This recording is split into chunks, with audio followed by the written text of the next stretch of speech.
Hello friends, स्वागत है आपका मेरे इस चैनल पर। मेरा नाम है रश्मि और मेरे इस चैनल का नाम है टीचिंग लर्निंग, जहां हम आज बात करेंगे टीचिंग से रिलेटेड चीज़ों के बारे में और आपको लर्न करने के लिए बहुत सारी चीज़ें यहां मिलेंगी।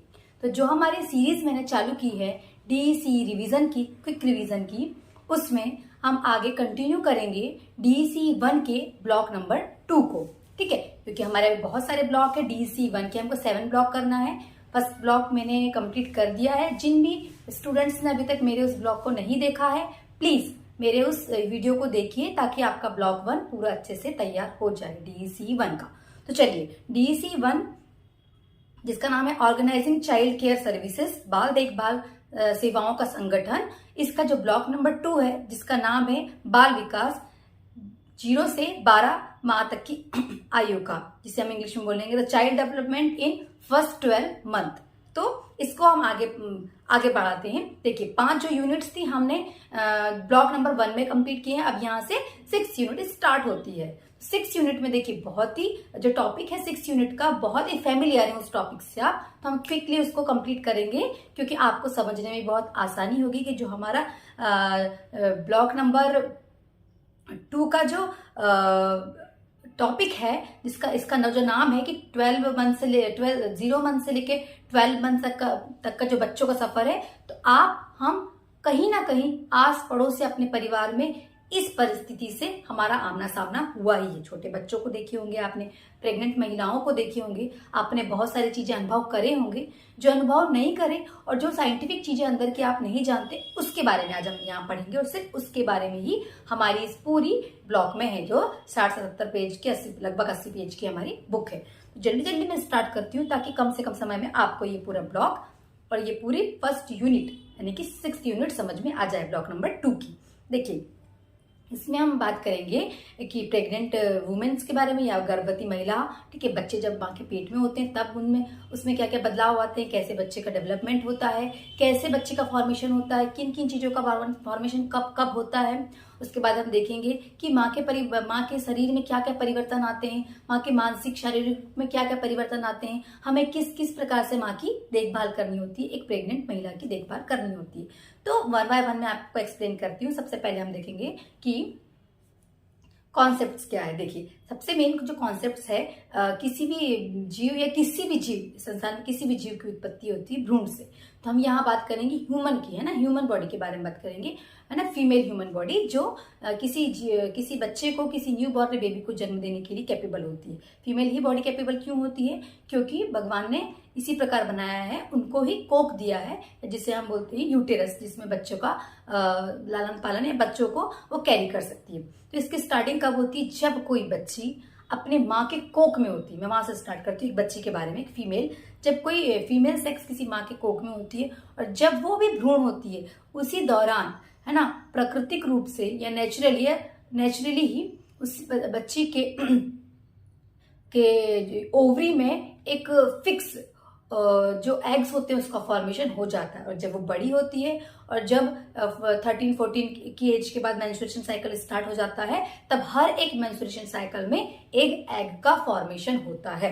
ठीक है, और वही एग बाद में अगर एग स्पर्म से मिल जाता है तो फर्टिलाइजेशन हो जाता है, लेकिन अगर एग फर्टिलाइज नहीं होता तो वो मेंस्ट्रुएशन साइकिल के थ्रू, ब्लड के थ्रू बॉडी से बाहर निकल जाता है। ठीक है, तो ये तो हम देखेंगे बेबी का फॉर्मेशन कैसे होता है ना। तो बेबी का फॉर्मेशन मैंने फर्स्ट स्टेप बताया कि मेंस्ट्रुएशन साइकिल सबसे इंपॉर्टेंट है। मेंस्ट्रुएशन साइकिल कब आती है? जब अगर कोई एग स्पर्म से नहीं मिलता तो एग क्या होता है? बॉडी से बाहर निकल जाता है। लेकिन अगर एग बॉडी में ही है और मेल की बॉडी से कोई फीमेल की बॉडी में एग ट्रांसफर होता है, तो उस कंडीशन में जो मेल गैमेट को हम बोलते हैं स्पर्म, ठीक है, और फीमेल गैमेट को हम बोलते हैं ओवा। ठीक है, या इसको हम एग भी बोलते हैं। जब दोनों साथ में मिलते हैं तो फर्टिलाइजेशन होता है। ये फीमेल की बॉडी में फॉलोपियन ट्यूब में होता है। फॉलोपियन ट्यूब से फिर धीरे धीरे जब फर्टिलाइजेशन हो जाता है और जाइगोट का फॉर्मेशन होता है, तो जाइगोट धीरे धीरे खसक के यूटेरस में आता है, यूटेरस की वॉल से चिपक जाता है और सारा न्यूट्रिशन अपनी माँ से लेते रहता है प्लेसेंटा के थ्रू, जिसको हम बोलते हैं गर्भनाल के थ्रू सारा अपना न्यूट्रिशन लेते रहता है। और 9 महीने की इस पूरी प्रक्रिया में बच्चा जो है अपनी माँ से सारा पोषण लेकर, ऑक्सीजन लेकर अपना डेवलपमेंट अंदर करते ही रहता है। या तो इसको हम 9 मंथ बोलते हैं, या डेज में अगर हम काउंट करें तो 266 डेज होते हैं। ठीक है, यूटेरस के अंदर क्या क्या बदलाव आते हैं? तो पीरियड्स ऑफ ओवम है ना, ओवम का तो फॉर्मेशन हो गया। ठीक है, मतलब ओवम मतलब कि जो फीमेल गैमेट है ना, मेल गैमेट से मिल गया है ना, फर्टिलाइजेशन हो गया, एम्ब्रॉय का फॉर्मेशन हो गया। जो एम्ब्रॉय होता है, एम्ब्रॉय मतलब जिसे हम भ्रूण बोलते हैं, ये एक डेवलपिंग स्टेज होती है। बच्चा धीरे धीरे धीरे धीरे ग्रो करता है। ठीक है, और बाद में फ्यूटस बन जाता है, जिसको हम बोलते हैं भ्रूण या फिर एक छोटा सा बेबी है ना, जो माँ के कोख में होता है। देखिए, अलग अलग मंथ्स में अलग अलग डेवलपमेंट होता है। मैं आपको शॉर्ट में समझा देती हूँ कि किस किस मंथ में किस जो मेजर मेजर डेवलपमेंट बच्चे की बॉडी में होते हैं वो क्या क्या होते हैं। देखिए, फर्स्ट जो थर्ड मंथ, स्टार्टिंग के मंथ्स में तो जाइगोट होता है, वो एक सेल से, स्टार्टिंग में एक ही सेल होता है। जब मेल गैमेट फीमेल गैमेट मिलते हैं तो एक सेल होता है, एक सेल से 2 सेल बनता है। ऐसी सेल डेवलपमेंट करते रहते हैं, और मल्टीपल डेवलपमेंट्स होने के बाद बॉडी के अलग अलग पार्ट्स उन्हीं सेलों से बनते रहते हैं ना, यानी उन्हीं सेल्स से या उन्हीं ऊतकों से, जो सेल्स का ग्रुप्स ऑफ सेल्स से हम ऊतक बोलते हैं या टिश्यूज बोलते हैं, उनसे बॉडी के अलग अलग पार्ट्स बनने लगते हैं। ठीक है, ये चलता रहता है 2 से 3 महीने के टाइम। जैसे ही थर्ड मंथ स्टार्ट होता है, किसी भी बच्चा जब अपनी माँ के कोख में होता है, थर्ड मंथ सबसे पहले उसकी बॉडी में सेक्स का फॉर्मेशन हो जाता है। वो बच्चा जो है वो माँ की कोख में जो है वो लड़का पैदा होगा या लड़की, सेक्स का फॉर्मेशन हो जाता है। नर्व सेल्स बन जाते हैं, आई लाइट्स बन जाते हैं उसके, और एम्नियोटिक फ्लूइड में जो बच्चे माँ का जो कोक होता है वहाँ एक लिक्विड होता है। ठीक है, तो उस फ्लूइड में बच्चा वहाँ पे रहता है और सारा न्यूट्रिशन वहीं से लेता है ना, जिसे हम यूटेरस बोलते हैं। ठीक है, यूटेरस में रहता है, वहाँ पे एक फ्लूइड होता है, उसमें ही बच्चा रहता है, उसी फ्लूइड से अपना सारा न्यूट्रिशन लेते रहता है। उसके बाद 4th मंथ में क्या होता है कि मूवमेंट, बच्चे का जो मूवमेंट है वो माँ फील कर सकती है ना, बच्चा हिलने डुलने लगता है क्योंकि उसके बॉडी के छोटे छोटे पार्ट्स बनने लगते हैं। ठीक है, और ग्रोइंग स्टेज होती है, तब बच्चे के बॉडी के पार्ट्स छोटे छोटे बनने लगते हैं। ठीक है, 5th मंथ में स्किन पूरी बन जाती है, हेयर्स बन जाते हैं है ना, उसकी बॉडी में फैट आने लगता है ना, हमारी जो स्किन है ना, स्किन के नीचे फैट होता है, तो उस टाइम बच्चे की बॉडी में फैट का फॉर्मेशन हो जाता है। सबसे ज्यादा डेवलपमेंट 6 मंथ में होता है। देखिए 6 मंथ में क्या क्या होता है, आंखें पूरी बन जाती हैं है ना, नेल्स बन जाते हैं, सारे ग्लैंड्स बन जाते हैं, लंग्स पूरा बन जाता है, बॉडी के सारे पार्ट 90% बन जाते हैं, 80 to 90% बन जाते हैं। अगर 6 मंथ में कोई बच्चा जन्म ले लेता है, जब बच्चा माँ की कोख में 6 महीने है, उसके बाद जब कोई बच्चा जन्म ले लेता है तो उसके सर्वाइव होने की कंडीशन बहुत ही कम होती है, क्योंकि लंग्स कंप्लीटली डेवलप नहीं हो पाता। ठीक है, जैसे ही 7 मंथ में आता है बच्चा, तब उसके बॉडी के सारे पार्ट्स बन जाते हैं, आंखें खोलना, बंद करना, लाइट को महसूस करना, आजू बाजू के मूवमेंट्स को महसूस करना, ये सारे सेंसरी ऑर्गन्स डेवलप कर लेते हैं। ठीक है, और अगर 7 मंथ में कोई बच्चा जन्म लेता है तो उसके सर्वाइवल के चांसेस बढ़ जाते हैं। आजकल बहुत सारे मेडिकल साइंस में इक्विपमेंट्स आ गए हैं, जिसमें रख के बच्चे को हम वैसी ही फैसिलिटी देते हैं जैसे माँ के कोख में रहती है, और फिर बच्चा सर्वाइव कर लेता है।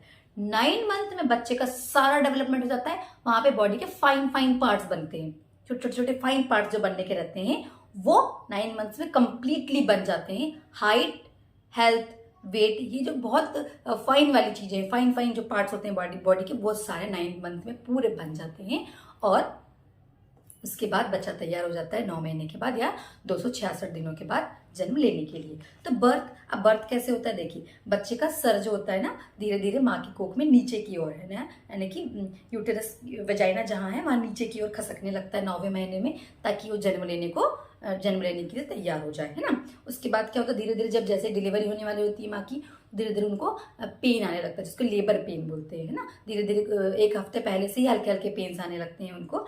उसके बाद देखेंगे आप कि जैसे ही बच्चा पूरा मैच्योर हो जाता है तो उसके बाद वो बच्चा जन्म ले लेता है ना, माँ के वेजाइना वाले पार्ट से। जैसे ही बच्चा जन्म लेता है, साथ में ढेर सारा इम्यूनिटिक फ्लूइड निकलता है ना, साथ में ब्लड निकलता है, और प्लेसेंटा का सारा पार्ट को भी बाहर निकाला जाता है। माँ का पेट बहुत फूला फूला दिखता है, लेकिन जैसे ही बच्चा निकल जाता है, इम्यूनिटिक फ्लूइड और प्लेसेंटा निकल जाता है, तो माँ का पेट धीरे धीरे ओरिजिनल अपना शेप लेने लगता है ना।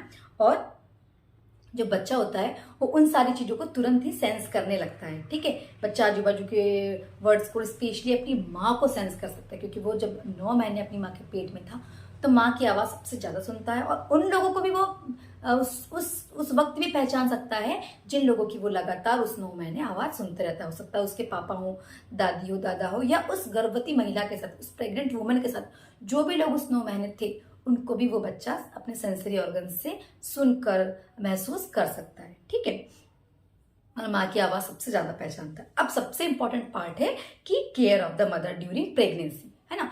Care of the mother during pregnancy सबसे इंपॉर्टेंट पार्ट है, क्योंकि इस टाइम पे माँ की देखभाल करना ना केवल परिवार की जिम्मेदारी है, जबकि हमारे इस देश की जिम्मेदारी भी है। इसीलिए सरकार, देखे हैं आपने कि क्या कहते हैं, जो माँ के भरण पोषण के लिए जो महिलाएं प्रेग्नेंट होती हैं उनके लिए सरकार भी अलग से कुछ अमाउंट देती है महिलाओं को, ताकि वो अपना खान पान अच्छा रखें, ताकि जो बच्चे हैं उनका जन्म अच्छे से, स्वस्थ बच्चे पैदा हो। स्वस्थ बच्चे जो पैदा होंगे वही हमारे देश का विकास कर पाएंगे। बच्चा स्वस्थ रहेगा मानसिक और शारीरिक रूप से, तो ये हमारे देश की उन्नति में वो भाग लेगा, और तभी हमारा देश प्रोग्रेस कर सकेगा। ये एक बहुत ही सेंसिटिव पार्ट है, तो इसलिए हमारी सरकार भी इस पर विशेष ध्यान देती है। पर सरकार के साथ साथ परिवार के लोगों को कैसे ध्यान देना, तो मेन चीजें क्या है, न्यूट्रिशन यानी उनके खान पान पर सबसे ज़्यादा ध्यान देना, हेल्थ केयर, उसको बहुत ज़्यादा आराम की जरूरत होती है, कुछ छोटी छोटी एक्सरसाइज करने की जरूरत होती है। तो परिवार के लोगों को है कि उसकी इस समय मदद करें, है ना, डिसीज से बचाएं। इस समय क्या होता है, बॉडी बहुत सेंसिटिव होती है, बहुत सारी बीमारियां होने के चांसेस रहते हैं।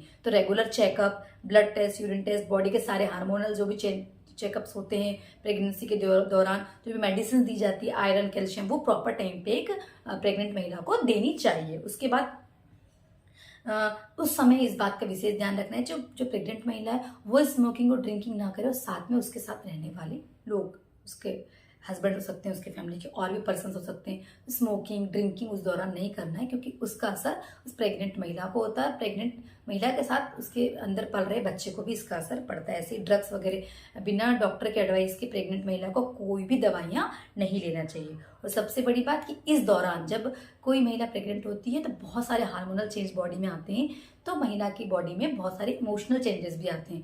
तो ये समय ऐसा है कि परिवार के लोगों को, समाज के लोगों को, सरकार को इस समय महिला की सबसे ज्यादा ध्यान देने की जरूरत है, ताकि वो हर तरीके से, मानसिक रूप से, शारीरिक रूप से, इमोशनल रूप से, यानी कि मेंटली, फिजिकली और इमोशनल फिट हो, ताकि उसका आने वाला बच्चा स्वस्थ रहे। यहाँ हमारी 6 यूनिट खत्म होती है।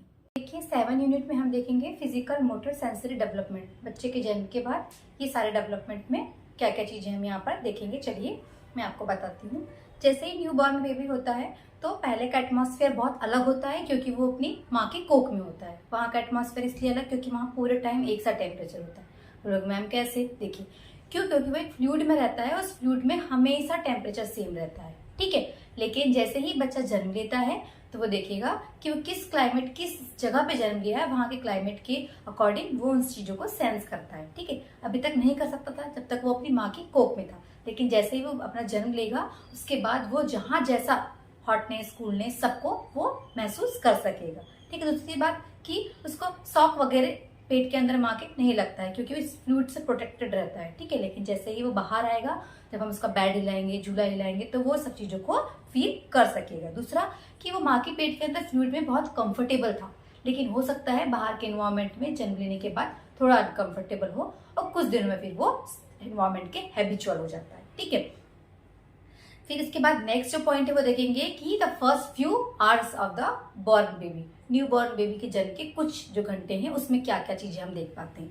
तो हम देखेंगे कि जब बच्चे का जन्म होता है, जो एवरेज यहाँ पर वेट बताया गया है वो है 2.8 kg, ठीक है। देखिए फ्रेंड्स, देखिए मैं ना थोड़ा स्पीड में इसलिए पढ़ा रही हूँ ताकि हम जल्दी से क्विक रिवीजन कर सकें आपकी इस ब्लॉक का, क्योंकि ब्लॉक्स बहुत सारे हैं। तो DEC 1 में 7 ब्लॉक है, ताकि तो सारे 7 ब्लॉक जल्दी जल्दी कवर हो जाए। और ये सारी चीजें ऐसी हैं इन ब्लॉक्स में जो आप कहीं ना कहीं उससे फैमिलियर हैं, ठीक है। चलिए पढ़ते हैं। तो बच्चों का वेट कितना बताया है हमारी बुक में, 2.8 kg। ये अलग अलग जगहों पे, अलग अलग बच्चों पे अलग अलग हो सकता है। उसके बाद जो बच्चों की बॉडी में जब बच्चे जन्म लेते हैं तो एक व्हाइट वैक्सी कवर होता है, ठीक है, जो बच्चों को माँ की जब वो कोख में होते हैं तो उस फ्लूइड से प्रोटेक्ट करने के लिए होता है। लेकिन जन्म के कुछ दिन के बाद धीरे धीरे वो जो व्हाइट कलर का कोट होता है वो धीरे धीरे निकल जाता है और बच्चों की हमें पिंक कलर की स्किन नजर आने लगती है। उसके बाद हम देखेंगे उस टाइम जब बच्चा जन्म लेता है तो कुछ बच्चों के शरीर में बहुत ज्यादा बाल होते हैं, वो बाल भी धीरे धीरे बच्चों के शरीर से झड़ने लगते हैं। उसके बाद हम देखेंगे जैसे ही बच्चा जन्म लेता है, सबसे इम्पोर्टेंट चीज कि बच्चा बहुत जोर से रोता है, ठीक है। ये इस चीज को इंडिकेट करता है कि बच्चे ने अपनी पहली सांस ली है, यानी उसका जो लंग्स है वो बहुत स्ट्रांग है और अब वो इस बाहर के एनवायरमेंट में सर्वाइव करने के लिए कैपेबल है। ठीक है। कभी कभी बच्चे नहीं रोते हैं, डॉक्टर उनको ऐसा धक्का मारते हैं ताकि वो रोएं और सांस लें, ताकि उनका लंग्स अब इस इन्वायरमेंट के लिए हैबिचुअल हो जाए। ठीक है। और स्टार्टिंग का जो माँ का जो 3 से 4 दिन का मिल्क होता है येलोइश कलर का, जिससे हम कोलेस्ट्रम बोलते हैं, वो बच्चों को पिलाना बहुत अनिवार्य होता है। उसमें बहुत ज़्यादा अमाउंट में बहुत सारे प्रोटीन्स होते हैं और जो डिसीज रेजिस्टेंट होता है, जो बच्चों की इम्यूनिटी को बूस्ट करता है। ठीक है। जो नेक्स्ट पॉइंट है वो capabilities of the new born baby जन्म के बाद ही सारी चीजें सीखता नहीं है, वो जन्म से ही कुछ चीजें अपने साथ लेके आता है, जैसे रूटिंग, सकिंग, सॉलोइंग, है ना, ग्रैप्सिंग, है ना, नेक टूनिंग, ये सारी चीजें वो जन्म से ही अपनी माँ की कोख से ही सब चीजें लेके आता है।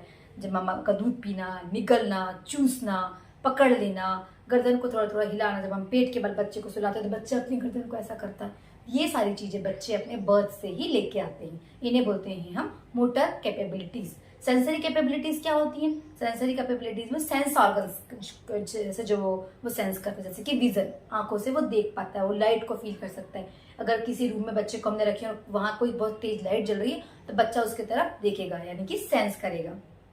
सुन सकता है, हियरिंग कैपेबिलिटी वो बच्चा जन्म से ही लेके आता है। जब कहीं जोर से कुछ बजने की आवाज आएगी तो बच्चा हिलेगा या ऐसा हो जाता है। ठीक है। टेस्ट, स्मेल, टच, ये सारे ही सेंस वो बच्चा अपने जन्म के साथ कैपेबिलिटीज के रूप में लेके आता है। ठीक है। लेकिन मैं आपको एक फैक्टर बता दूं कि ये फैक्टर 2 चीजों पे और डिपेंड हो सकते हैं, बच्चों के जीन और उनके इन्वायरमेंट। किसी बच्चे में उसके जीन और इन्वायरमेंट के कारण ये सारी कैपेबिलिटीज बहुत अलग भी हो सकती है। ठीक है। फिर हम देखेंगे न्यू बॉर्न बेबी की जो रूटीन्स हैं वो क्या है। नेक्स्ट पॉइंट है न्यू बॉर्न बेबीज की रूटीन, है ना। रूटीन क्या है बोलोगे मैम, क्या ही रूटीन है? वो छोटा बच्चा जब पैदा होता है हम देखते हैं लगातार सोता ही रहता है। यस, डेफिनेटली 18 to 19 आवर या 16 to 18 आवर जो बच्चा है वो सोता है, वो उसका स्लीपिंग टाइम होता है या रेस्ट टाइम जिसे हम बोलते हैं। और बाकी जो टाइम होता है 6 से 8 घंटे वो एक्टिव टाइम होता है। ये भी कम ज्यादा हो सकते हैं पर हमारी बुक में यही दिया हुआ है। ठीक है। Care of the new born की केयर कैसे करना है? टाइम टाइम पे उसको फीडिंग कराना है, बहुत बार बार उसको फीडिंग कराना होता है। क्यों? क्योंकि बहुत छोटा बच्चा होता है, वो लिक्विड फ्लूइड ही लेता है मिल्क के फॉर्म में, तो हर 2 से 3 घंटे में और एक दिन में उसको 6 से 8 बार या 10 बार हमें फीडिंग करानी होती है। हमें क्वालिटी मेंटेन करनी होती है मिल्क की, कि मिल्क की क्वालिटी अच्छी हो ताकि बच्चे को इन्फेक्शन ना हो। दूसरी इंपॉर्टेंट है क्लीनिनेस। माँ को अपने ब्रेस्ट या निप्पल्स को हमेशा क्लीन रखना चाहिए अगर माँ का दूध पी रहा है बच्चा, और अगर बच्चा बाहर से या बॉटल से दूध पी रहा है तो बॉटल की निप्पल्स और बॉटल की क्लीनिनेस पे हमें विशेष ध्यान देना होता है। उसके बाद है कि care of new born baby. Care कैसे? जो हेल्थ केयर की हम बात करेंगे, है ना। तो जैसे कि गवर्नमेंट ने अलग अलग वैक्सीनेशन के बारे में दिया हुआ है, जो हमारी बुक में दिया है मैं आपको बताती हूँ, है ना। इम्यूनिटी बूस्ट करने के लिए जब बच्चा जन्म लेता है तो उसे BCG की वैक्सीन कराई जाती है और पोलियो की ड्रॉप पिलाई जाती है। जैसे ही बच्चा 1.5 मंथ का होता है, यानी कि 1.5 साल का होता है, तो उसे DPT और पोलियो की ड्रॉप पिलाई जाती है। 2.5 मंथ में उसे DPT और पोलियो की, और फिर से 3.5 मंथ में उसे DPT और पोलियो की, और जैसे ही वो 9 से 12 महीने का होता है तब उसे और वैक्सीनेशन होती है। कुछ वो मिक्स वैक्सीनेशन होती है। या आंगनबाड़ी या हॉस्पिटल से महिलाओं को उनकी न्यू बॉर्न बेबी के लिए एक आंगनबाड़ी कार्ड या हेल्थ कार्ड बनाया जाता है, जिसमें सारी वैक्सीनेशन की डिटेल होती है और हम लोग जाके अपने बच्चे को वैक्सीनेशन दे सकते हैं। ठीक है। इसके बाद जो सबसे लास्ट पॉइंट है वो है ग्रोथ मॉनिटरिंग। हमें ग्रोथ देखना होता है बच्चों का, कि जो बच्चों का ग्रोथ है वो किस किस टाइम पे कैसे कैसा हो सकता है। फिर से मैं आपको बताऊंगी कि ग्रोथ जो है वो भी 2 फैक्टर्स को डिपेंड करता है, जेनेटिक फैक्टर और इन्वायरमेंटल फैक्टर। लेकिन हम यहाँ देखेंगे कि यूनिवर्सल रूल क्या फॉलो करता है। जनरली जो मोस्ट ऑफ दी बच्चों में क्या देखा गया है, 1 से जो 2 साल के बच्चे होते हैं उनका जन्म जन्म से इस दौरान बच्चों का, यानी 1 से 2 साल के बच्चों का का वजन होता है वो 9 से 10 किलो के आसपास होना चाहिए। 2 से 3 किलो 2 से 3 साल के बच्चों का वजन 10 से 12 किलो के लगभग, आगे पीछे हो सकता है 1-2 किलो। ठीक है। 3 से 4 साल के बच्चों का वजन 10 से 15 किलो और 4 से 5 साल के बच्चों का वजन 14 से 15 किलो या 18 से 19 के बीच हो सकता है। ये अलग अलग बुक में अलग अलग दिया हो सकता है, पर हमारी गिनू की बुक में यही दिया है, और ये भी अलग अलग वेरिएशंस हो सकते हैं अलग अलग फैक्टर्स पे। ये हमारी 7 यूनिट है और 7 यूनिट में यही सारी चीजें दी हुई है। 8th यूनिट में हम देखेंगे cognitive development, the emergency of thought, यानी कि संज्ञानात्मक विकास, विचार शक्ति का अभिभाव। ठीक है। तो इसमें हम देखेंगे सबसे पहले व्हाट इज कॉग्निटिव डेवलपमेंट, है ना। कॉग्निटिव मतलब संज्ञानात्मक विकास। जब भी संज्ञानात्मक विकास की बात आती है तो हम स्विस के जो साइकोलॉजिस्ट हैं जिनको आप जानते हैं जीन पियाजे के नाम से, उनकी बात ना करें, ऐसा हो नहीं सकता, क्योंकि उनसे ज़्यादा रिसर्च बहुत सारे लोगों ने की है, पर उन्होंने जैसे जो रिसर्च की है साइकोलॉजी पे, जो संज्ञानात्मक विकास पर या हम कॉग्निटिव डेवलपमेंट पर कहें, तो वो बहुत ही सराहनीय है और बहुत इफेक्टिव भी है, क्योंकि उन्होंने ये जो साइकोलॉजी पर संज्ञानात्मक विकास पर जो रिसर्च की है वो खुद के ही 3 बच्चों पे की है। तो उन्होंने बहुत सारी रिसर्च की है ना। तो उससे पहले हम देखेंगे कि कॉग्निटिव डेवलपमेंट क्या होता है। कॉग्निटिव डेवलपमेंट को समझने के लिए मैं आपको कुछ एग्जांपल्स बताती हूँ जो हमारी बुक में दिए हुए हैं। जैसे कि न्यू बॉर्न बेबी एक रमेश है ना, जब भी वो उसको दूध मिलता है उसकी माँ से, तो वो दूध पी के खुश हो जाता है, लेकिन जब उसकी माँ उसको चूसनी देती है ना, जिसको हम बोलते हैं पेसिफायर, अगर पेसिफायर उसकी माँ उसको देती है तो उससे उसको दूध नहीं मिलता। तो वो ये आइडेंटिफाई कर लेती है कि यस, डिस्क्रिमिनेशन बोलते हैं कि माँ का दूध और पेसिफायर में अंतर है। माँ के दूध को पीने से मुझे दूध मिलता है जब माँ मुझे देती है तो, लेकिन पेसिफायर से दूध नहीं निकलता है। और उदाहरण क्या देखेंगे हम एक और, कि 9 महीने का मंसूर है, उसके वो देखता है कि उसके पापा की चप्पल को पहचानता है, स्लीपर को पहचानता है। जब भी उसके पापा की स्लीपर कोई और पहनता है तो वो उनको चिल्लाता है कि ये, मतलब चिल्लाना मतलब बिहेव करता है कि नहीं इसको मत पहनो, है ना। 9 महीने का बच्चा तो रिएक्ट कर सकता है, मतलब वो आइडेंटिफाई कर पा रहा है कि ये जो चीज है ये उसके पापा की ही है, ठीक है। 11 महीने की टीना है, वो टेबल पे पड़े हुए खिलौने की तरफ देखती है, वहां जाती है, उसको उठाने की कोशिश करती है, लेकिन वो उठा नहीं पाती। फिर वो उसकी माँ के पास जाती है, यानी वो ये प्रिपेयर कर रही कि माँ आप मुझे वो दे दो, और बोलती नहीं है, रिएक्ट कर रही हो, एक्शन कर रही है। उसकी माँ जब उसको वो खिलौना ला के देती है तो वो ये बात समझ जाती है कि मेरी माँ ही है जो मेरी इस खिलौने को खेलने में या लेने में मेरी मदद कर रही है, ठीक है। और एक उदाहरण, एक 15 महीने की ईला है, वो देखती है कि वो अपने पापा को खेलते खेलते में काट लेती है, ठीक है। उसके पापा रोने की एक्टिंग करते हैं, फिर उसकी माँ आती है, माँ उसके पापा को सराहती है कि अरे बेटा लग गया है, चलो मैं इसमें फूंक देती हूँ, दवाई लगा देती हूँ। तो ईला वहां से भी सीखती है कि जब हम किसी को कुछ चोट पहुंच जाती है तो हमें किस प्रकार से उन्हें हम केयर कर सकते हैं। तो ये अलग अलग एग्जाम्पल्स हैं जो ये बताते हैं कि बच्चों में अलग अलग परिस्थितियों में कॉग्निटिव डेवलपमेंट होता है। देखिए, जैसे डिस्क्रिमिनेशन सीख रहा है बच्चा, प्रॉब्लम सॉल्विंग सीख रहा है बच्चा, है ना, इमिटेटिंग सीख रहा है, ये सारे कॉग्निटिव डेवलपमेंट के ही पार्ट है। ये अलग अलग अवस्थाओं में कॉग्निटिव डेवलपमेंट होता है ना। सिंबलाइज करना सीख जाते हैं बच्चे, कैसे? सपोज एक बच्चा है, बहुत छोटा है, लगभग 1 साल का है या 1 से 1.5 साल के अंदर का है, वो देखता है कि बस आई और बस से उतर के उसकी नानी आई, ठीक है। तो अब अगली बार जब भी बस आएगी तो वो ये बोलेगा कि नानी आई, नानी आई। तो उसने सिंबलाइज करना सीख गया कि जब भी बस आती है मतलब बस से मेरी नानी ही उतर के आती है, ठीक है। तो ये कॉग्निटिव डेवलपमेंट को रिप्रेजेंट करता है कि हर बच्चे में परिस्थितियों के अनुसार कॉग्निटिव डेवलपमेंट होता है, ठीक है। तो कॉग्निटिव डेवलपमेंट क्या है? Cognition deal with the development of the thought and the knowledge, है ना। थॉट और नॉलेज में जो डेवलपमेंट होता है वही कहलाता है कॉग्निटिव डेवलपमेंट। पर हमारा जो ये यूनिट है इसमें हम देख रहे हैं 0 से 12 मंथ तक का, तो हम यहाँ देखेंगे कि जो 1 साल तक में क्या क्या डेवलपमेंट बच्चों के अंदर होते हैं, ठीक है। स्विस साइकोलॉजिस्ट, जैसे मैंने बताई आपको कि जीन पियाजे हैं, उन्होंने इस पे बहुत बड़ी रिसर्च की है, तो मैं उसको बताऊंगी। देखिए, उन्होंने ना जीन पियाजे ने 4 स्टेप्स दिए हुए हैं, है ना, 4 स्टेजेस दी हुई हैं कॉग्निटिव डेवलपमेंट की, है ना।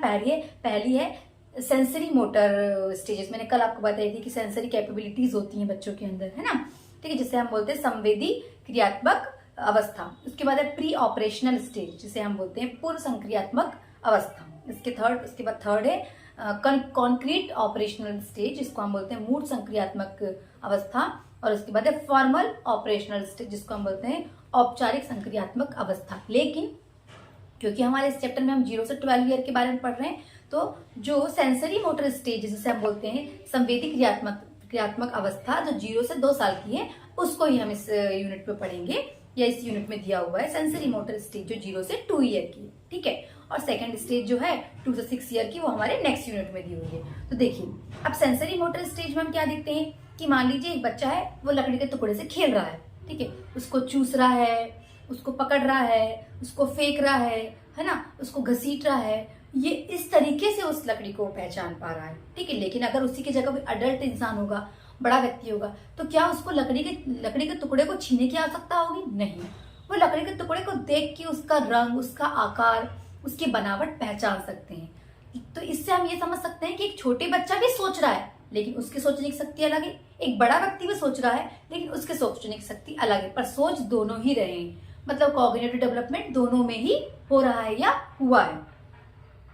बच्चे जो अपनी अलग अलग क्रियाएं करते हैं, अलग अलग एक्टिविटी करते हैं, खिलौनों के साथ खेलते हैं, आइडेंटिफाई करते हैं, तोड़ते हैं, यहाँ से ही अलग अलग परिस्थितियों में जो भी वो एक्टिविटीज करते हैं, इसी से उनका कॉग्निटिव डेवलपमेंट होता है। ठीक है, तो यहाँ पर हम देखेंगे कि 1 साल तक, है ना, 1 साल में 12 जो महीने होते हैं, हर महीने में बच्चों में क्या क्या डेवलपमेंट होते हैं, जो आपकी बुक में यहाँ पे दिया हुआ है ना। जिसे बोलेंगे फर्स्ट सब स्टेज, यानी पहली उप अवस्था। यहाँ पे हम देखते हैं 0 से 1 महीने के बच्चे में क्या क्या हम ऑब्जर्व कर पाते हैं। भूख लगने पर बच्चा रोता है, और जैसे ही वो रोता है, उसकी माँ उसको अपने पास लाके या तो बॉटल से अपने खुद के से फीडिंग कराती है, बच्चा चुप हो जाता है। तो बच्चा ये उस समय ही ऑब्जर्व करने लगता है कि जब भी मुझे भूख लगती है और मैं रोता हूँ, तो मेरी माँ मुझे दूध पिला लेती है ना। मुंह के पास निप्पल लाने पर वो चूसने लगता है। ये चीजें हम 0 से 1 मंथ के अंदर बच्चों को देख पाएंगे, है ना। अपनी आवश्यकता की पूर्ति के लिए दूध मांगने के लिए वो रोता है। ठीक है, तो उसको पता चल गया कि रोने से उसका दूध मिल जाता है ना। तो यहाँ वो जनरलाइज करना सीख गया कि कुछ भी करने के लिए, कुछ भी उसका आवश्यकता है, तो उसके लिए क्या करना है, उसको रोना है। ठीक, जनरलाइज करना। देखिए, ये सारे फैक्टर 2 चीजों पे इफेक्ट करते हैं, जो मैंने आपको कल भी बताई थी, कल मतलब किसी प्रीवियस यूनिट में बताई थी, कि सारे ही बच्चों के कॉग्निटिव और जितने भी डेवलपमेंट है वो 2 फैक्टर पे मेनली डिपेंड करते हैं, जेनेटिक फैक्टर और इन्वायरमेंटल फैक्टर। सभी में ऐसा होना तो सब में चाहिए, लेकिन ये 2 फैक्टर भी डिपेंड करते हैं बच्चे के कॉग्निटिव डेवलपमेंट पर। तो हो सकता है कि हर बच्चे में ऐसी चीजें ना हो, या ये बदलाव हम ना देखें, है ना।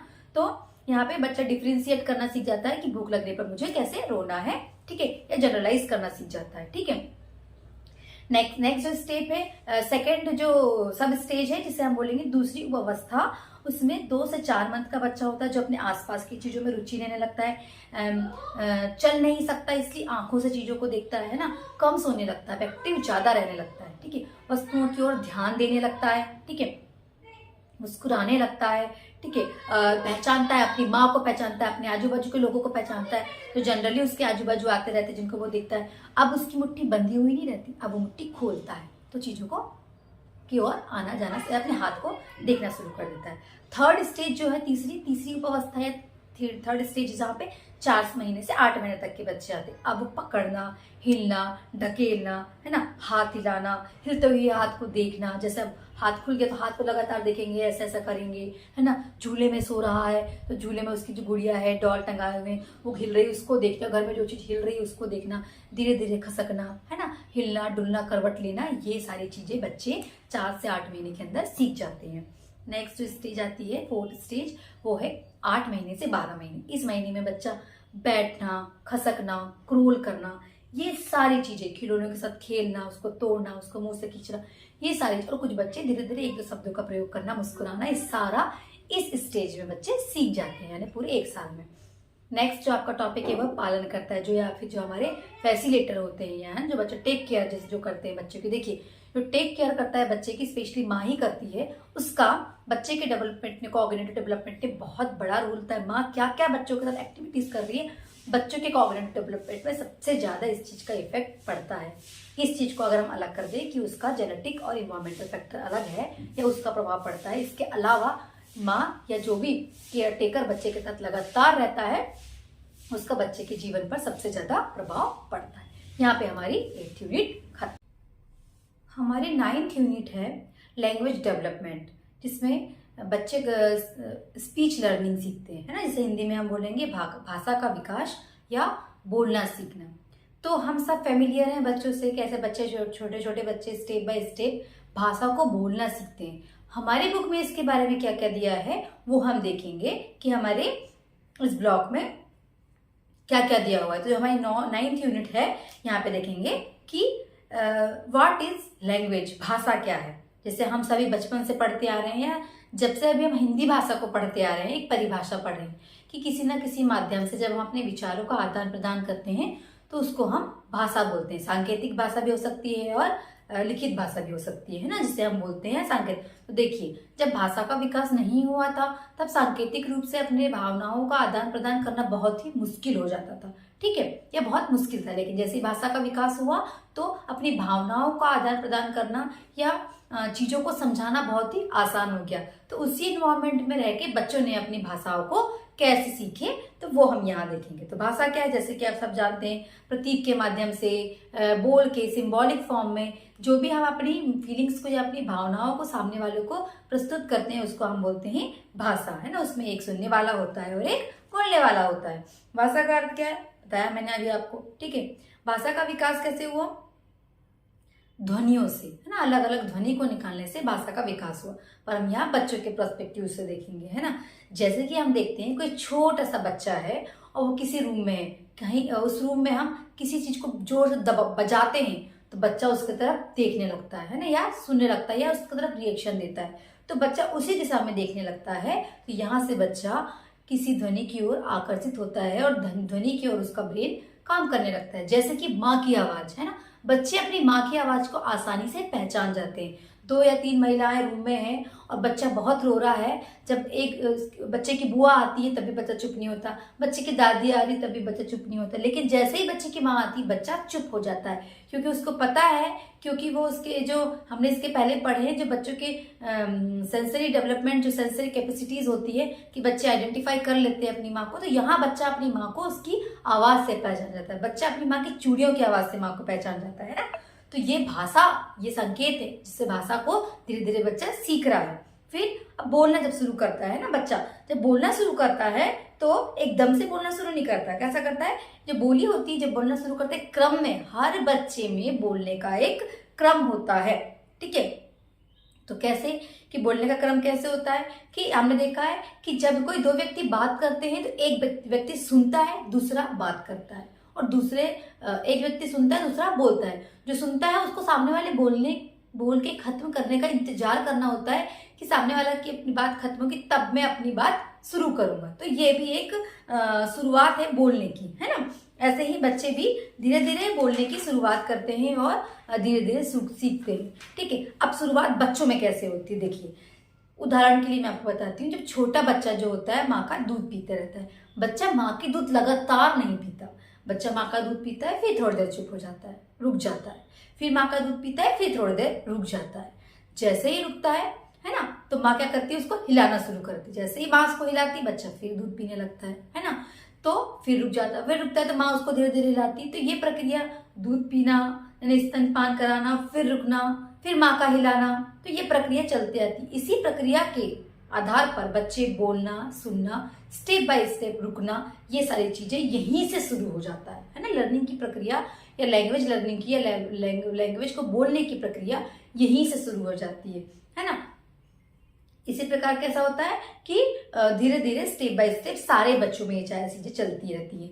अब कुछ बच्चों में चीजें इसी प्रकार से नहीं चलती हैं, उसके अलग अलग फैक्टर्स हो सकते हैं जो हम आगे देखेंगे, है ना। अब भाषा विकास की अवस्थाएं कौन कौन सी, जैसे कि रोना, है ना। अब बच्चा कैसे बोलोगे, मैं रोने से कैसे देखी। मान लो बच्चा रो रहा है ना, रो रहा है और माँ ने उसको दूध पिला दी, तो वो यहाँ से भाषा का विकास हो कि वो रोएगा तो मुंह से ही ना। देखिए, भाषा जब बच्चे बोलते हैं ना, बच्चे या कोई मनुष्य, तो हमारा जो मुंह है उसमें बहुत सारे पार्ट जो है पार्टिसिपेट करते हैं। हमारी नाक, हमारा गला, हमारे दांत, हमारी जीभ, हमारी ओठ, हमारा तालू, ये सारे अलग अलग ध्वनियों को निकालने में हमारी या हमारे बच्चों की या मनुष्य प्रजाति के किसी भी जीव की मदद करते हैं। ठीक है, तो जब बच्चा रोता है या जब रोता है मतलब उसको बहुत कष्ट हो रहा है, माँ ने आके उसको दूध पिला दी तो उसका कष्ट दूर हो गया या उसकी समस्या का समाधान हो गया।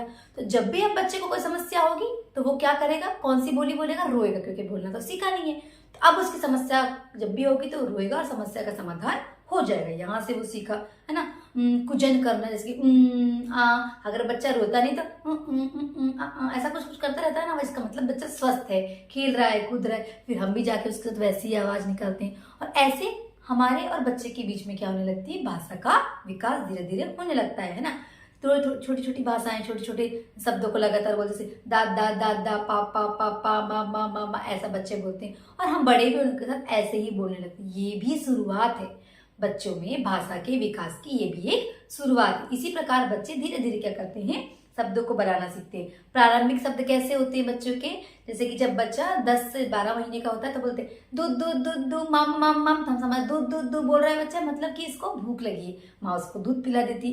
तो बच्चा अब समझ जाता है कि जब भी मुझे भूख लगेगी मैं दूध दूध दूध बोलूंगा तो माँ मुझे दूध दे देगी, माँ माँ माँ बोलूंगा तो माँ मुझे पानी दे देगी। इस प्रकार से बच्चा भाषा का विकास बच्चे में होने लगता है। भाषा के विकास में कौन कौन सी चीजें हैं, कौन कौन से फैक्टर ऐसे जो इफेक्ट कर सकते हैं। देखिए सबसे पहले बायोलॉजी फैक्टर, बायोलॉजिकल फैक्टर कौन कौन से होंगे, जिन्हें हम जैविक फैक्टर भी है, जैविक कारक भी बोल सकते हैं। मैंने बताया आपको जेनेटिक और हमारे बॉडी की बनावट, जो मैंने अभी आपको बताया कि मुंह, नाक, जीभ, ओठ, दांत, है ना, गला, ये सब ध्वनि को निकालने में, साउंड्स को निकालने में हेल्प करते हैं। अगर यहाँ कोई डिफेक्ट है तो फिर बच्चों में थोड़े भाषा को सीखने में वेरिएशन आ सकता है। दूसरा जेनेटिक फैक्टर है ना, जेनेटिक फैक्टर बहुत मेजर है कि जेनेटिक डिसऑर्डर्स वगैरह कुछ हैं बच्चों के, जेनेटिक कोई माँ या पेरेंट्स से जो जेनेटिक कैरेक्टर्स कैरी हुए हैं वो भी बच्चे के भाषा के विकास में इफेक्ट पहुंचा सकते हैं। और इसी में एक और फैक्टर है इन्वायरमेंटल फैक्टर, है ना, कि वो किस इन्वायरमेंट में रह रहा है, उसके आजू बाजू के लोग कैसी भाषा बोल रहे हैं, कौन सी भाषा, कौन सी बोली वहां बोली जाती है। जैसे हमारे इंडिया में हिंदी बोलते हैं तो मैक्सिमम बच्चे हिंदी सीख जाते हैं, या कन्नड़ा, तेलुगु, तमिल, मराठी, है ना, बिहारी, ये सब सीख जाते हैं। लेकिन फॉरेन में जहाँ भी स्पेनिश या फिर इटालियन, इंग्लिश का जो भी ब्रिटिश जो भी एक्सेंट है, तो वहां जो उसके आसपास के एनवायरमेंट में लोग बोलते हैं बच्चा वही भाषा सीख जाता है ना। अब दूसरा है और कि जो भी उनके जो केयर टेकर होती है बच्चों की, अब वो बच्चों से कैसी बातें कर रही है तो उसका भी बच्चे को बहुत असर पड़ता है। जैसे कि माँ लगातार बच्चे को लोरी सुनाती है तो धीरे धीरे बच्चे लोरी सीख भी जाते हैं। माँ कुछ गाना गा रही है, घर में भजन हो रहे हैं, भजन कर करके सुना रहे हैं बच्चों को, कोई बाल गीत सुना रहे हैं, कोई राइम सुना रहे हैं, तो बच्चा अपने केयर टेकर से, अपनी माँ से भी ये सब चीजें सीखता है और उसकी भाषा का विकास इसी प्रकार धीरे धीरे होने लगता है। जन्म के 0 माह से लेके 1 वर्ष के अंदर, है ना, 12 माह तक इस प्रकार बच्चे की भाषा का विकास होता है। ये हमारे 9वें यूनिट में दिया। यूनिट नंबर 10 सामाजिक भावनात्मक विकास, है ना, सोशल इमोशनल डेवलपमेंट, प्रारंभिक संबंध। ठीक है, तो यहाँ पे हम देखेंगे कि बच्चों के साथ सोशल और इमोशनल डेवलपमेंट कैसे होता है, या किन किन फैक्टर्स से बच्चों के ये सारे डेवलपमेंट पर इफेक्ट पहुंचता है। सबसे पहले हम ये देखेंगे कि प्रारंभिक अंतरक्रिया ने सबसे जो इनिशियल स्टेज में क्या होता है। ठीक है, तो इनिशियल स्टेज में क्या देखेंगे हम, बच्चों की देखभाल होती है, जो बच्चों की केयर होती है, वो बच्चों पे बहुत ज्यादा सोशल और इमोशनल जो डेवलपमेंट है उस पर इफेक्ट पहुंचाता है। कैसे, सबसे पहले जो बच्चे बहुत छोटे हैं तो सबसे पहले वो अपने पेरेंट्स से ही सबसे ज्यादा कनेक्टेड रहते हैं, है ना, स्पेशली कहा जाए तो अपनी माँ से सबसे ज्यादा कनेक्टेड होते हैं, है ना। तो इसको हम बोलेंगे शिशु अपनी भावनाओं और आवश्यकताओं के लिए अपने पेरेंट्स पर ही डिपेंड होते हैं, है ना। तो यहाँ से भी उनका सोशल डेवलपमेंट शुरू होता है या सोशल इंटरेक्शन शुरू होता है। सीखते हैं, है ना, पेरेंट्स से ही सीखेंगे, घर में जैसे भाषाएं बोल रहे हैं वहीं से सीखेंगे, है ना। और ऐसा नहीं कि सिर्फ पेरेंट्स से या सोशल एनवायरनमेंट से ही सीख रहे हैं बच्चे, समाज के अलावा बच्चे खुद कुछ चीजें, जो इनिशियल चीजें हैं वो अपने जन्मजात से ही लेके आए होते हैं, जो हमने प्रीवियस अपनी यूनिट्स में देखा हुआ है। बस उनको थोड़ी सी एक्सटर्नल हेल्प की जरूरत होती है, थोड़ा सा सोशल इंटरेक्शन की जरूरत होती है और बच्चों में डेवलपमेंट होने लगता है। ठीक है, तो जब से इंपॉर्टेंट रोल कौन प्ले करता है यहाँ पे देखेंगे हम, पालनकर्ता, जिसको बोलते हैं फैसिलिटेटर या फिर पेरेंट्स, जो भी बच्चों का लालन पालन करते हैं। ठीक है, स्पेशली मैं पेरेंट्स की ही बात करूंगी क्योंकि मोस्ट ऑफ द बच्चे इनिशियल स्टेज में अपने माता पिता के साथ ही रहते हैं, और स्पेशली अपनी माँ के साथ, है ना। तो सबसे ज्यादा रिफ्लेक्शन होता है इसमें। सबसे ज्यादा रिफ्लेक्शन कैसे होता है, स्पर्श, है ना, छूना, टच।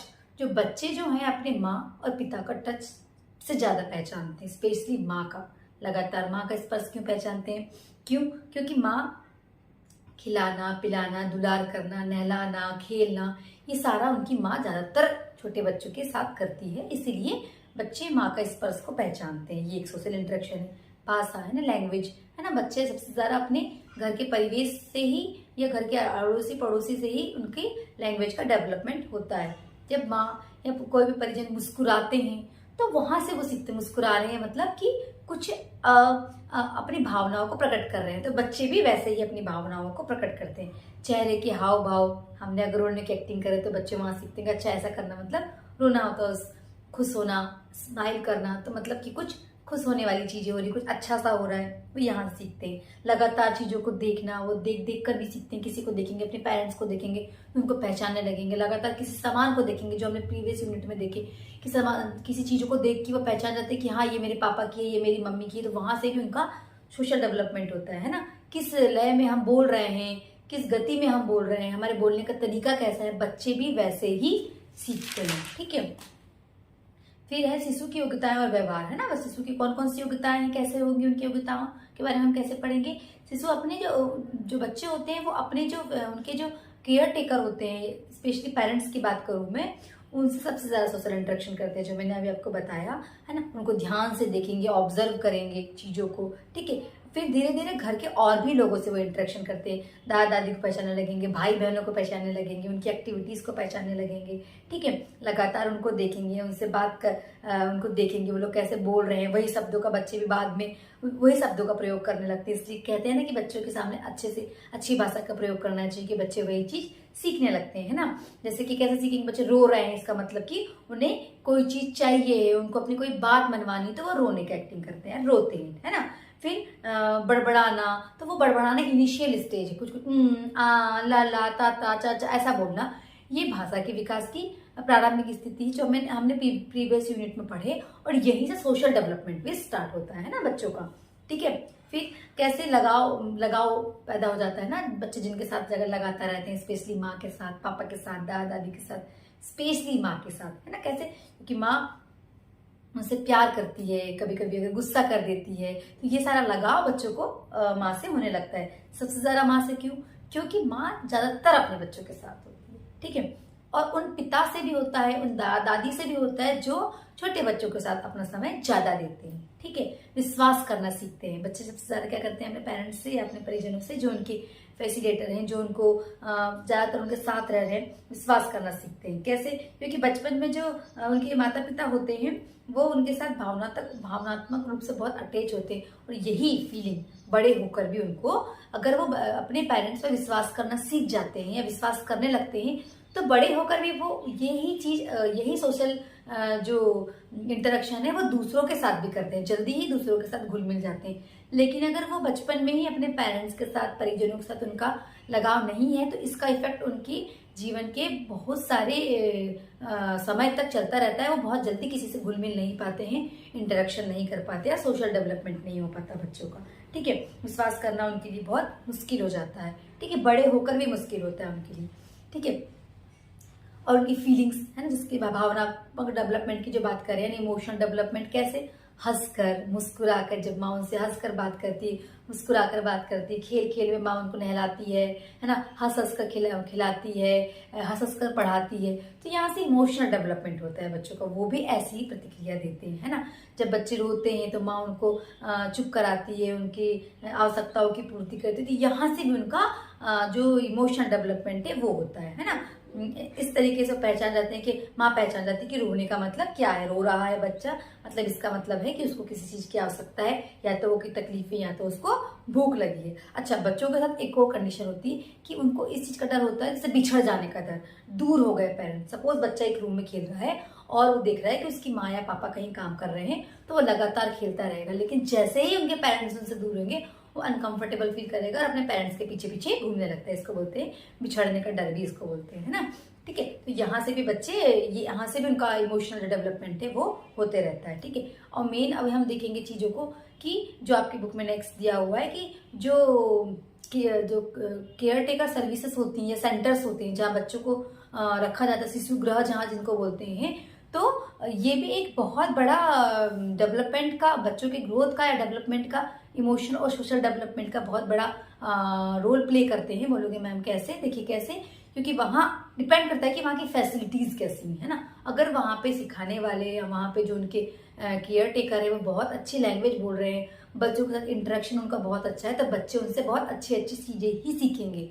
ठीक है, कभी कभी क्या होता है शिफ्ट में काम करते हैं वहां पे लोग, तो थोड़ा सा बच्चों को उस समय दिक्कत जाती है, पर लगातार अगर पूरे टाइम एक ही पर्सन उनके साथ रह रहा है तो उनके साथ वो वही चीजें सीखते हैं जो उनको वो सिखा रहा है। वहाँ का एनवायरमेंट कैसा है उस केयर टेकर सर्विस का, उस सेंटर का, तो वहां से भी बच्चे अच्छी अच्छी चीजें सीखते हैं। कभी कभी पेरेंट्स को ये डर रहता है कि हमारे बच्चे कहीं हमको भूल के केयर टेकर से ही ज्यादा स्नेह न करने लगे। ये मिथ है। ऐसे बहुत सारे एक्सपेरिमेंट हुए हैं जिनसे ये साबित हुआ है कि अगर आपके बच्चे कुछ घंटे के लिए किसी शिशु गृह में रहते हैं तो आपसे दूर हो जाएंगे। बिल्कुल ऐसा नहीं है।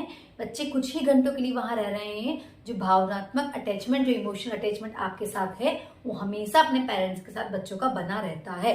जैसे ही आप बच्चों से मिलते हैं शिशु गृह से लाने के बाद या उस सर्विस सेंटर से लाने के बाद, तो आप उनके साथ वैसा ही व्यवहार करिए जैसा आप करते हैं, है ना। हमें सब स्नेह वाला, प्रेम वाला, प्यार से बात करिए, उनके साथ खेलिए, तो आपके प्रति बच्चों का इमोशनल अटैचमेंट जैसा का वैसा ही रहेगा। और ये जो सारे स्टेजेस जो हमने पढ़े, इमोशनल डेवलपमेंट और सोशल डेवलपमेंट, ये एक दूसरे से कहीं ना कहीं एक दूसरे से कनेक्टेड रहते हैं, और तभी बच्चों का डेवलपमेंट होता है, इमोशनल और सोशल। यहाँ पे आपका जो यूनिट नंबर 10 है वो खत्म होती है।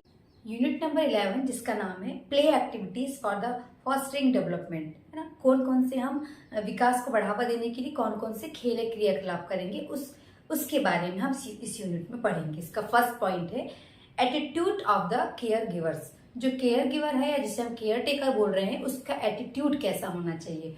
तो इसमें फर्स्ट पॉइंट हम देखेंगे कि जो भी हमारा केयर टेकर होता है उसका वो सेंसिटिव होना चाहिए। सेंसिटिव कैसे? रिगार्डिंग द स्टूडेंट, या स्टूडेंट मतलब बोलेंगे बच्चों के प्रति, है ना। सेंसिटिव होना चाहिए कि हर एक बच्चा यूनिक है। हाँ, बच्चे की नीड्स क्या है, बच्चा का अंडरस्टैंडिंग लेवल सबका अलग अलग होता है, नीड्स ऑफ अंडरस्टैंडिंग सबकी अलग अलग होती है।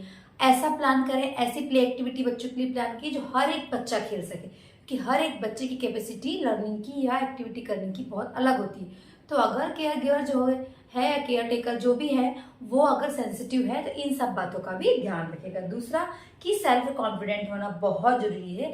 क्यों? क्योंकि अगर वो सेल्फ कॉन्फिडेंट रहेगा तो बच्चों के साथ इंटरेक्शन उसका बहुत अच्छा होगा, बच्चे से वो रिलैक्स मैनर पे बात करेगा, बच्चों को हक करेगा, प्यार करेगा, उनके साथ खेलेगा, दुलार करेगा। ये सब तभी हो पाएगा जब कोई केयर गिवर सेल्फ कॉन्फिडेंट हो, ठीक है ना। और नेक्स्ट पॉइंट हम देखेंगे इंटरेक्शन विद पेरेंट्स, ठीक है। इंटरेक्शन विद पेरेंट्स में देखेंगे हम कि हम प्लान तो कर रहे हैं यहाँ ढेर सारी एक्टिविटीज के अकॉर्डिंग हम बच्चों में बहुत सारे वेरिएशंस देखेंगे। तो जब भी हम पेरेंट्स से इंटरेक्शन करेंगे, बार बार हमें हर टाइम इंटरवल पे जो भी हमारे केयर टेकर्स हैं, केयर गिवर्स हैं, उनको कुछ टाइम इंटरवल पे पेरेंट्स से इंटरेक्शन करना चाहिए, ताकि हम बच्चों का फीडबैक दे सकें और पेरेंट्स से भी ले सकें कि हमें बच्चों में क्या क्या वेरिएशंस हम देख रहे हैं, क्या डेवलपमेंट हुआ है, क्या नहीं हुआ, किस चीज की आवश्यकता है। आपस में डिस्कस करके हम बच्चों की इन सब चीजों को अपग्रेड कर सकते हैं।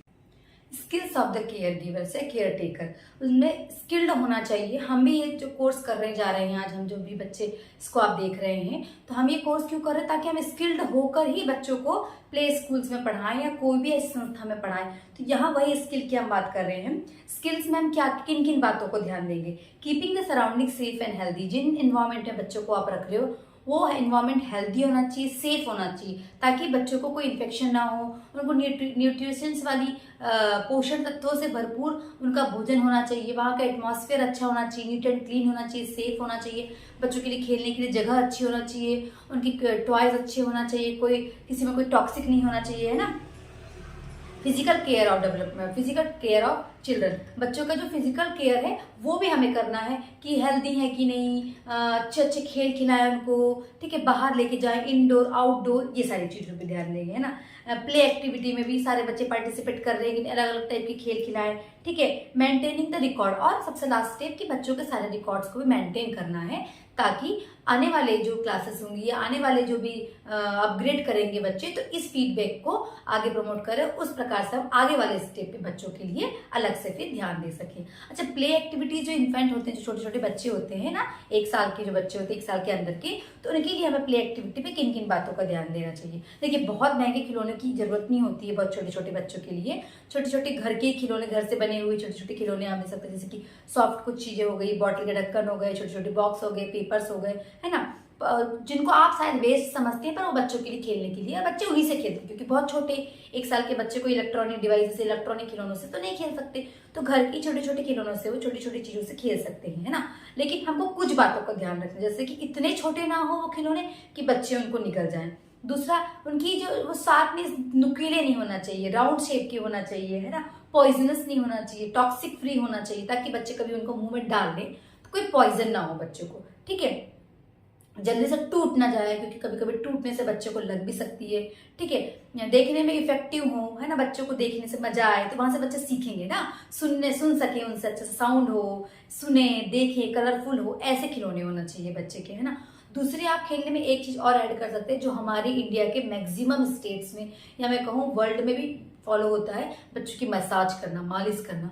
ऑयल से अगर हम बच्चों की मसाज करते हैं तो इनडायरेक्टली हम एक फिजिकल प्ले करा देते हैं बच्चों को, एक प्ले का ही रूप है वो, बच्चों को मजा भी आती है और फिजिकल ग्रोथ है, बच्चों की बॉडी की मसल्स, फिजिकल ग्रोथ भी बच्चों का बहुत ही अच्छे से होता है, ठीक है। ऐसे ही 8 से 12 महीने के बच्चों के लिए हम और अलग अलग टाइप के प्ले गेम्स वगैरह प्लान कर सकते हैं, क्योंकि अब उस 8 से 12 महीने में बच्चा खसकने लगता है, कुछ बच्चे खड़े होने लगते हैं सहारा ले लेकर, तो आप उस टाइप के अलग अलग टाइप के प्ले गेम, या फिर बैठने लगता है तो ऐसे खिलौने, इस टाइप का गेम्स या प्ले आप बच्चों के लिए एक्टिविटीज प्लान कर सकते हैं, जो वो बैठ के या खसक के खेल सके, या ऐसा मूवमेंट करके भी कर सके। तो यहाँ पर हमारा जो ब्लॉक नंबर 2 है वो खत्म होता है। और फ्रेंड्स, आप सभी से रिक्वेस्ट है कि अगर आपने अभी तक मेरा चैनल सब्सक्राइब नहीं किया, please more and more subscribe my channel, ताकि हम आगे और वीडियोस में और भी अच्छे अच्छे कंटेंट ला सकें, कंटेंट इन द सेंस कि इसको जो भी हम पढ़ेंगे। और आप सबसे रिक्वेस्ट है कि अगर कहीं भी ऐसा लग रहा है कि कोई कुछ चीजें कमी है, कोई आपको पॉइंट और एक्स्ट्रा पढ़ना है, क्योंकि मैंने सारे पॉइंट बहुत शॉर्टली क्लियर की हूँ, लेकिन फिर भी कोई पॉइंट रह जाता है तो आप मुझे कमेंट कीजिए, ताकि मैं उनको आपके क्लियर कर सकूं, है ना फ्रेंड्स। तो यहाँ पे आपका सेकेंड ब्लॉक कंप्लीट होता है। नेक्स्ट थर्ड ब्लॉक हम नेक्स्ट वीडियो में देखेंगे, तो लगे रहिए, आप जुड़े रहिए मेरे इस सीरीज के साथ, ताकि आपके एग्जाम की तैयारी बहुत अच्छे से हो जाए। Thank you.